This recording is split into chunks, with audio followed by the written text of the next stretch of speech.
This is Time Signatures with Jim Ervin, a podcast and radio program presented by the Capital Area Blues Society in Lansing, Michigan.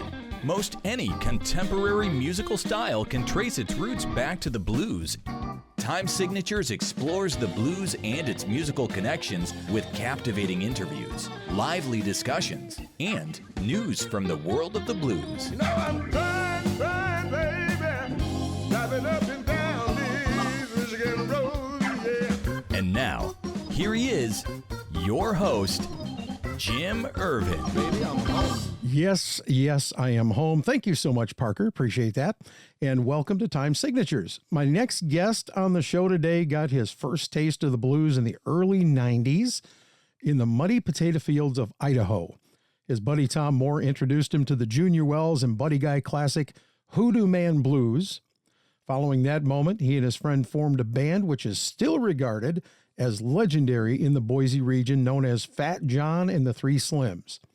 It wasn't long before our guest began recording and releasing his own music, and the rest, as they say, is history. History, I might add, that we will discuss in length. John Németh, welcome to Time Signatures. Good to be on the show, man. Thanks for having me. We are really glad to have you. And, you know, there's so many layers to this onion that the best way to start is just we're going to begin on the outside and kind of work our way in. Is that fair enough? Yeah, man. Okay, great. Now, I would love to hear the story of how your friend Tom let you hear Hoodoo Man Blues that very first time. Talk about that, because prior to that moment, you were actually more interested in the hip hop and rock scene, weren't you? Yeah, I was. He was taking some lessons from a guitar player in town, and the guitar player gave him this record. Mm-hmm. It was on a mixtape, actually, not a mixtape, but a bootleg cassette tape. Okay, a little compilation, like. No, I'm sorry, it wasn't a compilation. It was the whole album of Hoodoo Man Blues. Gotcha. Yeah, and I took it back home, and I used to listen to music in the basement of the house because my dad really hated rock and roll and blues and jazz. I mean, with a passion. Okay. And so I'd listen to it in the basement. So I remember like taking that record downstairs and putting it on the headphones, having a swig of moonshine. And because I had a still in my house growing up. Oh, wow. That's my kind of family. Right. And I had a still in the basement of the house. So I had a swig of moonshine and put that record on. And, oh, man, it just resonated with me. I don't know. Everything about the album just captivated me. I was trying to figure out, what are these songs about? Mm-hmm. Snatch it back and hold it. Baby, one more time. I ain't doing too bad, baby. I got you on my mind. That was the first song on the record, was Snatch It Back and Hold It. Mm-hmm. What in the world is he talking about? Great imagery of tunes. The next song was like a Ships on the Ocean, a song about, a love that feels like it's lost at sea. In Hoodoo Man Blues, somebody done tried to hoodoo the Hoodoo Man. That was a wild tune to think about, the Hoodoo Man getting hoodooed. Oh, yeah. And Chitlins Con Carne was on there. And Junior Wells harmonica playing. I mean, man, he was one of the baddest dudes that ever lived, and rarely copied, because he's just too damn cool. It's really hard to copy his cool. He's that cool. And he played Chitlins Con Carne on that album, and that really blew my mind. He's also playing harmonica with like just his rhythm and his groove was just so soulful and captivating. And it was a small band. It was guitar, which the guitar player was Buddy Guy. And then this bass player named Jack Myers on the album. that guy's a very progressive blues bass player. So the music was very progressive, and the drummer was like a jazz player that could play with like Ray Charles. Is great at Okay. like boogaloo and things like that. And Yep. funky. There's a song on there, "Good Morning, Little Schoolgirl." Of course, man, I'm like 15 years old, hearing this stuff. I'm like, good morning. Oh yeah, man. Right. So there's all these tunes that really resonated with me, and I didn't play harmonica at that time. But I loved harmonica, and I loved Junior Wells singing because he reminded me a lot of one of my favorite singers, Louis Armstrong. Oh yeah. I really bonded with him and got into the mood of the album and the freedom in the music. It just sounded like these guys were getting together in the middle of the night, drinking moonshine or some kind of liquor and making a record. And come to find out, that's exactly what they were doing. I guess that record was recorded in the middle of the night in Chicago.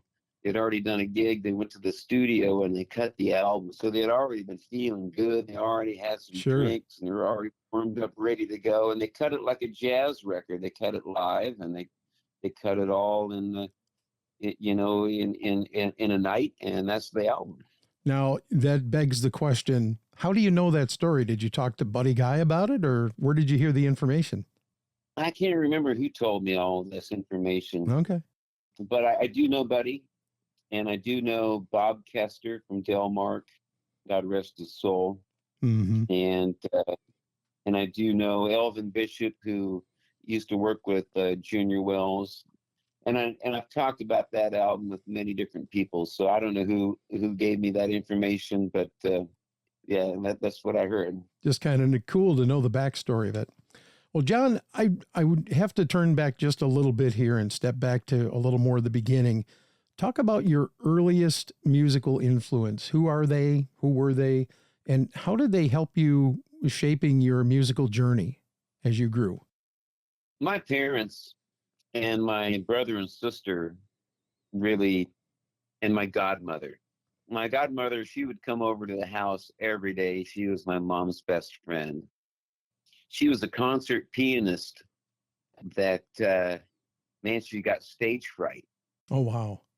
And she graduated from Sherwood Music School in Chicago with a degree as a concert pianist. And she got her show all ready to go, and she was ready to go out and travel and perform, and she got stage fright and she couldn't do it.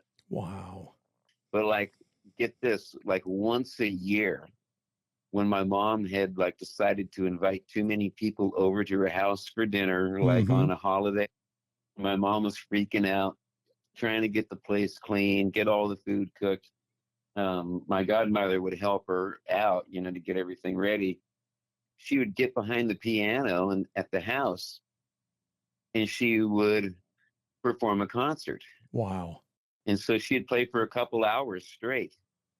And her emotional sense and attachment to the melody was greatness. And so once a year, from the time I was a baby till I was probably 18 years old, I would get a show once a year from her. And that blew my mind. And the way she would, it's like out of nowhere, not even read music. Yeah. Just sit down at the piano and take off. Absolutely. That's so cool to hear that story. Yeah. So it was my godmother. And then my mom used to love all the crooners. Okay. She listened to the crooners. She was a big Doris Day fan, a fan of Bing Crosby. And so those were her two big favorites. And she had watched the Lawrence Welk show. I'd watch that, so I'd get into the joy and happiness and champagne bubbles of that. Oh, yeah. Then there was my father, who he listened to Hungarian music. Oh, my. traditional Hungarian music, and that music has been ripped off probably more than any other music in the world. Melodies, famous melodies have been taken from that music, and it's very harmonically jazz forward. So he didn't like American jazz music or blues, but what he liked was European, like Hungarian jazz, basically. So he would listen to that, and every morning he'd wake up and he'd put that music on. And some of the stuff is breakneck speed, like Charlie Parker kind of stuff. Okay. And he would put that music on. He'd do his calisthenics every morning. Wow. For minutes to that music. So every morning I'd get a dose of that, like at 6:30 in the morning, seeping into my brain through osmosis. So you had a really wide variety of music that you were impacted by growing up. Yes. Yeah. Oh, absolutely. And then my brother, he loved like outlaw country music and 70s rock. He was 14 years older than me, and so he was in high school in the 70s when I was born. So he listened to like Johnny Paycheck and Waylon Jennings Sure. and Aerosmith and the Rolling Stones and all that. And then my sister, she liked all the Broadway music and like Broadway rock, like Grease, Olivia Newton-John, Sure. ABBA. So yeah, I got everything from everywhere. It was cool, and it definitely changed me and made me a big music fan. You are listening to Time Signatures with Jim Ervin. I am pleased to have John Németh here not in the studio with me, but he's here with me, being recorded at my home out here in Mason, Michigan. Why? Because I can record just about anywhere I want, which is kind of fun. But we have got a lot to get to here. John, you released Jack of Harps in 2002. You actually had Come and Get It in 2004, featuring Junior Watson. And you then took off for San Francisco, where you connected with Anson Funderburgh and the Rockets. And I'd like you to talk about that period of your young career, and how did the stint in California influence your music as you grew? It was really great moving to California because there were so many musicians dedicated to the art of performing blues. Mm-hmm. And so when I moved down there, I was working with so many different artists. There were all these guitar players that needed singers. So I worked with Kid Anderson. I worked with Mighty Mike Shermer. I worked with Anthony Paul, Kenny Blue Ray, and Elvin Bishop. Mm-hmm. And I was working with these cats, and the word about me was just, I guess, taken off around the country. I was not really aware of who was, familiar with me or not. And I got a call from Anson Funderburgh to fill in for Sam Myers, Okay. a Mississippi legendary blues man that fronted the band. I jumped at that opportunity, so I went to Dallas, Texas, and learned all of Sam's tunes, about 30 of the songs. Wow. Got together with the band, and we went down through the South and toured. Some of the greatest gigs I've ever done were those gigs, especially the one at the Delta Blues Festival in Greenville, Mississippi. It was just great. I mean, the audience, blues is their religion, blues is their language.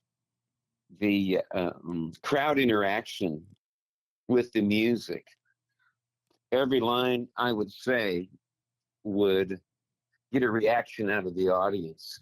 So it was really great. I'll never forget it. Changed the way I sang the blues.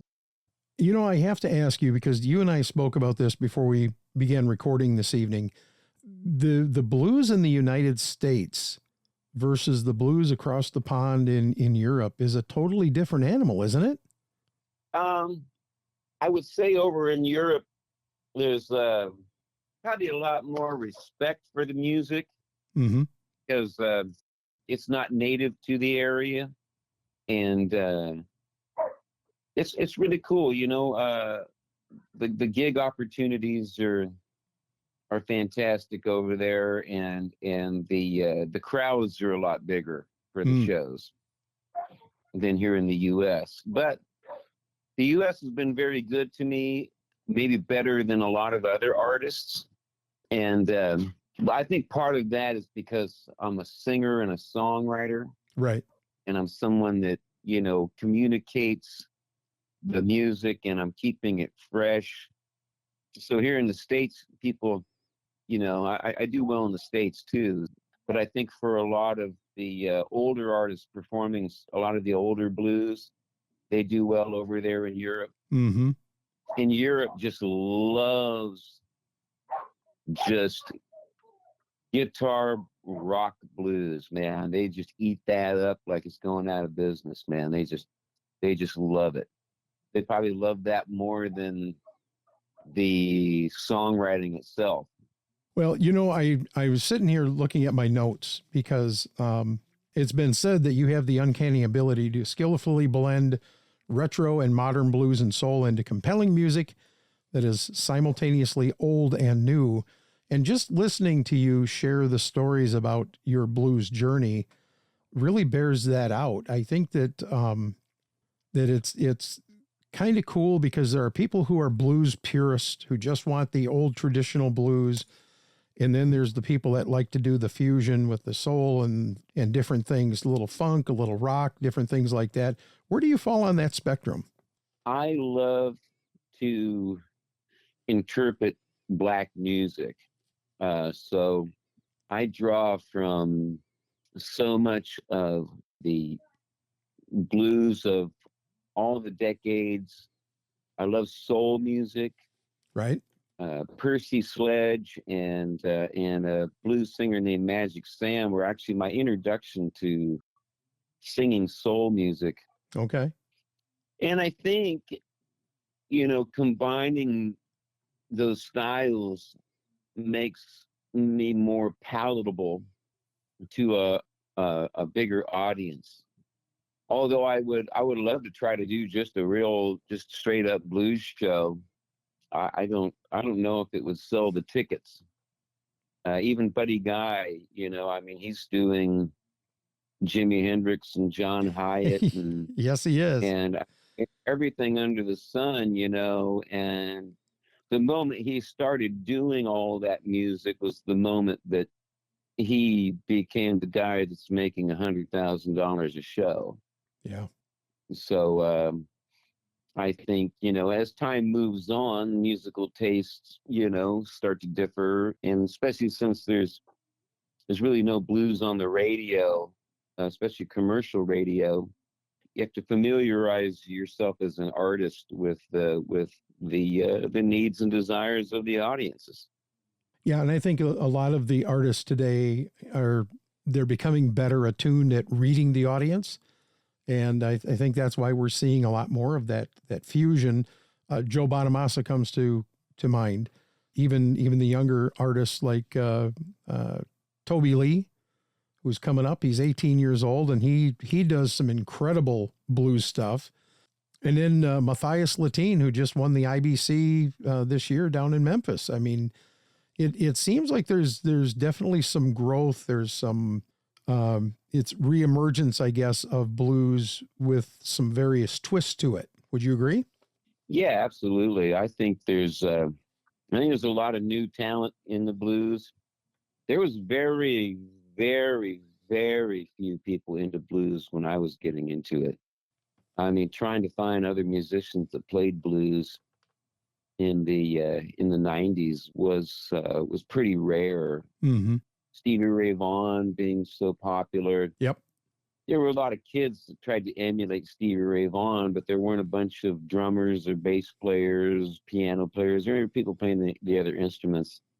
I think with YouTube and streaming has really opened the door for a lot of young talent to discover new music And of course, and then they incorporate the music that they were raised in. Sure. And some kids are raised in blues, modern blues these days. Like here in Memphis, we have a blues station here, WDIA, which has been around ever since B.B. King was just was a little tiny tot, and they're still playing blues. We had the Tri-State Blues Festival a week ago down here, and I was performing somewhere else, and that's a huge blues festival. There's probably 5,000 or 6,000 people at the venue, and the modern blues music has a lot more soul in it than the soul genre in it.